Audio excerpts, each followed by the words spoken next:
Hello all good morning welcome back to my YouTube channel.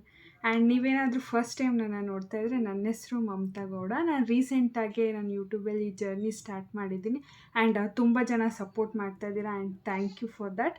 And ನೀವು ಇನ್ನೂ ಯಾರ್ಯಾರು subscribe ಆಗಿಲ್ಲ ಪ್ಲೀಸ್ ಸಬ್ಸ್ಕ್ರೈಬ್ ಆಗಿ. ಆ್ಯಂಡ್ ಏನಂದರೆ ನಾನು ಯೂಟ್ಯೂಬಲ್ಲಿ ಕುಕ್ಕಿಂಗ್ ಸೀರೀಸ್ ಸ್ಟಾರ್ಟ್ ಮಾಡಿದ್ದೀನಿ. ಅದು ಏನಂದರೆ 7 days challenge of preparing 1 pot meal recipes. And ಈಗ ಆಲ್ರೆಡಿ ನಾನು 5 days ಕಂಪ್ಲೀಟ್ ಮಾಡಿದ್ದೀನಿ ಆ್ಯಂಡ್ ಆ ವಿಡಿಯೋ ಕೂಡ ನಾನು ಯೂಟ್ಯೂಬಲ್ಲಿ ಪೋಸ್ಟ್ ಮಾಡಿದ್ದೀನಿ. ನೀವು ಯಾರು ನೋಡಿಲ್ಲ ಅಂದರೆ ನಿಮ್ಮ ಟೈಮ್ ಇದ್ದರೆ ಆ್ಯಂಡ್ ಇಂಟ್ರೆಸ್ಟ್ ಇದ್ದರೆ ಹೋಗಿ ನೋಡ್ಕೊಂಬನ್ನಿ. And thank you for all the support. ಇವತ್ತು ಆ ಜರ್ನಿಯ ಡೇ 6 ಆಗಿರುತ್ತೆ ಆ್ಯಂಡ್ ಇವತ್ತಿನ ರೆಸಿಪಿ ಬಂದು ಬಿಸಿಬೇಳೆಬಾತ್ ಹೇಗೆ ಮಾಡೋದು ಅಂತ ನೋಡ್ಕೊಂಬನ್ನಿ. ಫಸ್ಟ್ಲಿ ಬಿಸಿಬೇಳೆಬಾತ್ ಮಾಡೋಕ್ಕೆ ಏನೇನು ಇಂಗ್ರೀಡಿಯೆಂಟ್ಸ್ ಬೇಕು ಎಲ್ಲನೂ ಒಂದು ಕಡೆ ಎತ್ತಿಟ್ಕೊಂಡಿದ್ದೀನಿ ಆ್ಯಂಡ್ ಏನೇನು ಚಾಪಿಂಗ್ ಮಾಡ್ಕೊಬೇಕು ಎಲ್ಲನೂ ಚಾಪ್ ಮಾಡಿ ಎತ್ತಿಟ್ಕೊಂಡಿದ್ದೀನಿ. ಈಗ ಏನೇನು ಇಂಗ್ರೀಡಿಯೆಂಟ್ಸ್ ಬೇಕು ಅಂತ ನಾನಿಲ್ಲಿ ಮೆನ್ಷನ್ ಮಾಡಿದ್ದೀನಿ.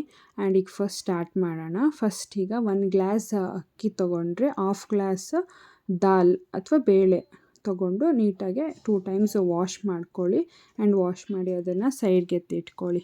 ನೆಕ್ಸ್ಟ್ ಈಗ ಕುಕ್ಕಿಂಗ್ ಸ್ಟಾರ್ಟ್ ಮಾಡೋಣ. ಇವಾಗ ಫಸ್ಟು ಸ್ಟವ್ ಹಚ್ಕೊಂಡು ಅದ್ರ ಮೇಲೆ ಒಂದು ಕುಕ್ಕರ್ ಇಡಿ. ಆ ಕುಕ್ಕರ್ ಇಟ್ಟು ಅದೊಂದು ಸ್ವಲ್ಪ ಹೊತ್ತು ಕಾಯಲಿ. ಅದು ಕಾಯ್ದಾದ್ಮೇಲೆ ಅದಕ್ಕೆ ಒಗ್ಗರಣೆ ಹಾಕೋಣ. ಒಗ್ಗರಣೆಗೆ ಫಸ್ಟು ಸ್ವಲ್ಪ ಆಯಿಲ್ ಹಾಕ್ಕೊಳ್ಳಿ. ಆಯಿಲ್ ಹಾಕಿದ್ಮೇಲೆ ಜೀರಿಗೆ ಮತ್ತು ಸಾಸಿವೆ 2 ಹಾಕ್ಕೊಳ್ಳಿ. ಸ್ವಲ್ಪ ಸ್ವಲ್ಪ ಪ್ರಮಾಣದಲ್ಲಿ ಹಾಕ್ಕೊಳ್ಳಿ. ನೆಕ್ಸ್ಟ್ ಅದಕ್ಕೆ ಕಡಲೆ ಬೀಜ ಹಾಕ್ಕೊಳ್ಳಿ. ಉತ್ತರ ಕರ್ನಾಟಕದ ಕಡೆ ಶೇಂಗಾ ಅಂತ ಕರೀತಾರೆ, ಸೊ ಹೇಳ್ತಾ ಇದ್ದೀನಿ ಅಷ್ಟೇ. ನೆಕ್ಸ್ಟ್ ಅದಕ್ಕೆ ಕರಿಬೇವಿನ ಸೊಪ್ಪು ಅಥವಾ ಕರಿ ಲೀವ್ಸ್ ಹಾಕ್ಕೊಳ್ಳಿ. ನೆಕ್ಸ್ಟು ರೆಡ್ ಚಿಲ್ಲೀಸ್ ಹಾಕ್ಕೊಳ್ಳಿ, ಕೆಂಪು ಮೆಣಸಿನಕಾಯಿ. ನೆಕ್ಸ್ಟ್ ಅದೆಲ್ಲ ಸ್ವಲ್ಪ ಎಣ್ಣೆಲಿ ನೀಟಾಗಿ ಫ್ರೈ ಆಗಲಿ ಆ್ಯಂಡ್ ಕಡಲೆ ಬೀಜನೂ ಸ್ವಲ್ಪ ರೋಸ್ಟ್ ಆಗಲಿ. ಅದು ರೋಸ್ಟ್ ಆಗೋವರೆಗೂ ಫ್ರೈ ಮಾಡ್ಕೊಳ್ಳಿ. ನೆಕ್ಸ್ಟ್ ಅದು ರೋಸ್ಟ್ ಆದಮೇಲೆ ನೀವು ಕಟ್ ಮಾಡಿ ಇಟ್ಕೊಂಡಿರೋ ಅಂತಹ ಆನಿಯನ್ಸ್ ಹಾಕ್ಕೊಂಡು ಅದನ್ನು ಅಷ್ಟೇ ಸ್ವಲ್ಪ ಸಾಫ್ಟ್ ಆಗೋವರೆಗೂ ನೀಟಾಗೆ ಫ್ರೈ ಮಾಡ್ಕೊಳ್ಳಿ. ನೆಕ್ಸ್ಟ್ ಅದು ಸಾಫ್ಟ್ ಆದಮೇಲೆ ನೀವು ಚಾಪ್ ಮಾಡಿ ಇಟ್ಕೊಂಡಿರೋ ಅಂತಹ ಟೊಮೆಟೊಸ್ ಹಾಕಿ. ನಾನು ಒಂದೇ ಟೊಮೆಟೊ ತೊಗೊಂಡಿದ್ದೀನಿ, ಸಾಕಾಗುತ್ತೆ. ನೆಕ್ಸ್ಟ್ ಅದು ಸ್ವಲ್ಪ ಬೆಂದಾದಮೇಲೆ ನೀವು ಕಟ್ ಮಾಡಿ ಇಟ್ಕೊಂಡಿರೋ ಅಂತಹ ಎಲ್ಲ ವೆಜಿಟೇಬಲ್ಸ್, ನಾನಿಲ್ಲಿ ಬೀನ್ಸ್, ಕ್ಯಾರೆಟ್ ಮತ್ತು ನೂಕುಲ್ ಇದು 3 ವೆಜಿಟೇಬಲ್ಸ್ ತೊಗೊಂಡಿದ್ದೀನಿ.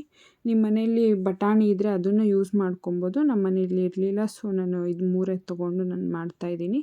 ನೆಕ್ಸ್ಟ್ ಅದಕ್ಕೆ ಸಾಲ್ಟ್ ನಿಮಗೆ ಎಷ್ಟು ಟೇಸ್ಟಿಗೆ ಸಾಲ್ಟ್ ಬೇಕೋ ಅಷ್ಟನ್ನು ಹಾಕ್ಕೊಂಡು ನೀಟಾಗಿ ಅದನ್ನು ಮಿಕ್ಸ್ ಮಾಡಿ. ಅದು ಮಿಕ್ಸ್ ಆದಮೇಲೆ ಒಂದು 1-2 minutes ಬೇಯಕ್ಕಿಡಿ. ನೆಕ್ಸ್ಟ್ ಅದನ್ನು ತೆಗ್ದು ಒಂದು ಸಲ ಚೆಕ್ ಮಾಡಿ, ಸ್ವಲ್ಪ ಬೆಂದಿರುತ್ತೆ. ನೆಕ್ಸ್ಟ್ ಅದಕ್ಕೆ ನೀವು ರೆಡ್ ಚಿಲ್ಲಿ ಪೌಡರ್ 1 ಸ್ಪೂನ್ ಹಾಕ್ಕೊಳ್ಳಿ. ನೆಕ್ಸ್ಟು 2-2.5 ಸ್ಪೂನಷ್ಟು ಬಿಸಿಬೇಳೆಬಾತ್ ಪೌಡರ್ ಹಾಕ್ಕೊಳ್ಳಿ. ಸೊ ಅದು ಮಿಕ್ಸ್ ಮಾಡಿ ಒಂದು ಸ್ವಲ್ಪ ಹೊತ್ತು ಮತ್ತೆ ಫ್ರೈ ಆಗೋಕ್ಕೆ ಇಡಿ. ನೆಕ್ಸ್ಟ್ ಅದಾದಮೇಲೆ ಅದಕ್ಕೆ ನೀವು ನೆನೆಸಿಟ್ಕೊಂಡಿರ್ತೀರ ಅಂತಲ್ಲ ಹುಣಸೆಹಣ್ಣು, ಅದನ್ನು ಹಾಕಿ ಅದನ್ನು ನೀಟಾಗಿ ಫ್ರೈ ಮಾಡಿ. ಸೊ ಅದು ಎಣ್ಣೆಲಿ ಸ್ವಲ್ಪ ಹೊತ್ತು ಬೇಯ್ತಾ ಇರಲಿ ಚೆನ್ನಾಗಿ. ಈಗ ವೆಜಿಟೇಬಲ್ಸು ಆಫ್ ಕುಕ್ ಆದರೆ ಸರಿ ಹೋಗುತ್ತೆ. ನೆಕ್ಸ್ಟು ಈಗ ಆಫ್ ಕುಕ್ ಆಗಿದೆ. ನೆಕ್ಸ್ಟ್ ಈಗ ತೊಳೆದು ಇಟ್ಕೊಂಡಿರೋ ಅಂತಹ ಬೇಳೆ ಮತ್ತು ಅಕ್ಕಿ 2 ಹಾಕಿ ಒಂದು ಸ್ವಲ್ಪ ಹೊತ್ತು ನೀಟಾಗಿ ಮಿಕ್ಸ್ ಮಾಡಿ ಅದಕ್ಕೆ ನೆಕ್ಸ್ಟು ವಾಟರ್ ಆ್ಯಡ್ ಮಾಡಬೇಕು. ಇವಾಗ ನೋಡಿ ನಾನು ಮಿಕ್ಸ್ ಮಾಡ್ತಾಯಿದ್ದೀನಿ. ಇದು ಮಿಕ್ಸ್ ಮಾಡಾದಮೇಲೆ ನೀಟಾಗಿ ಅದಕ್ಕೆ ಎಷ್ಟು ಕ್ವಾಂಟಿಟಿ ಬೇಕೋ ಅಷ್ಟು ವಾಟರ್ ಹಾಕ್ತೀನಿ. ಈಗ ಇದಕ್ಕೆ ಬಿಸಿಬೇಳೆಬಾತ್ ಆಗಿರೋದ್ರಿಂದ ಸ್ವಲ್ಪ ತೆಳ್ಳಗಿದ್ರೆ ಚೆನ್ನಾಗಿರುತ್ತೆ. ನಮ್ಮ ಮನೇಲಿ ತುಂಬ ತೆಳ್ಳಗಿದ್ರೆ ಇಷ್ಟ ಆಗೋಲ್ಲ, ಒಂದು ಮೀಡಿಯಮ್ ಆಗಿದ್ದರೆ ಇಷ್ಟಪಡ್ತಾರೆ. ಸೊ ನಾನು ಒಂದು 4 glasses ಆಫ್ ವಾಟರ್ ಹಾಕ್ಕೊತಾ ಇದ್ದೀನಿ. ನಿಮ್ಗೇನಾದ್ರು ಜಾಸ್ತಿ ತೆಳ್ಳಗೆ ಬೇಕಂದರೆ ಒಂದು 5 glasses ಆಫ್ ವಾಟರ್ ಹಾಕ್ಕೊಳ್ಳಿ. ನೆಕ್ಸ್ಟ್ ಅದಾದಮೇಲೆ ವಾಟರ್ ಹಾಕಿದ್ಮೇಲೆ ಲಾಸ್ಟಿಗೆ ಒಂದು ಸ್ವಲ್ಪ ಕೊತ್ತಂಬರಿ ಸೊಪ್ಪು ಮತ್ತು ತುಪ್ಪ ಹಾಕಿ ನೀಟಾಗಿ ಒಂದು ಸಲ ಮಿಕ್ಸ್ ಕೊಟ್ಟು ಅದನ್ನು ಲಿಡ್ ಕ್ಲೋಸ್ ಮಾಡಿ. ನೆಕ್ಸ್ಟ್ ಲಿಡ್ ಕ್ಲೋಸ್ ಮಾಡಿದ್ಮೇಲೆ ಅದಕ್ಕೆ ವಿಜಿಲ್ ಹಾಕಿ 1-2 ವಿಜಿಲ್ಸ್ ಬರೋಷ್ಟು ಕೂಗಿಸ್ಕೊಳ್ಳಿ. ಇವಾಗ 2 ವಿಜಿಲ್ಸ್ ಬಂದಿದೆ. ನೆಕ್ಸ್ಟ್ ಅದಾದಮೇಲೆ ಒಂದು 15 minutes 20 minutes ಬಿಟ್ಟು ಅದು ಪ್ರೆಷರೆಲ್ಲ ಹೋದ್ಮೇಲೆ ವಿಜಿಲ್ ತೆಗ್ದು ನಾನು ಸರ್ವ್ ಮಾಡ್ತಾಯಿದ್ದೀನಿ. ನಮಗೆ ಈ ಏನಂತಾರೆ ಅದು ಕನ್ಸಿಸ್ಟೆನ್ಸಿ ಬಂದರೆ ಇಷ್ಟ ಆಗುತ್ತೆ. ಸೊ ಈಗ ನಾನು ಸರ್ವ್ ಮಾಡ್ತಾಯಿದ್ದೀನಿ. ನಿಮಗೇನಾದರೂ ಇಷ್ಟ ಆದರೆ ನೀವು ಮನೇಲಿ ಟ್ರೈ ಮಾಡಿದೆ ಪ್ಲೀಸ್ ಕಾಮೆಂಟ್ ಮಾಡಿ.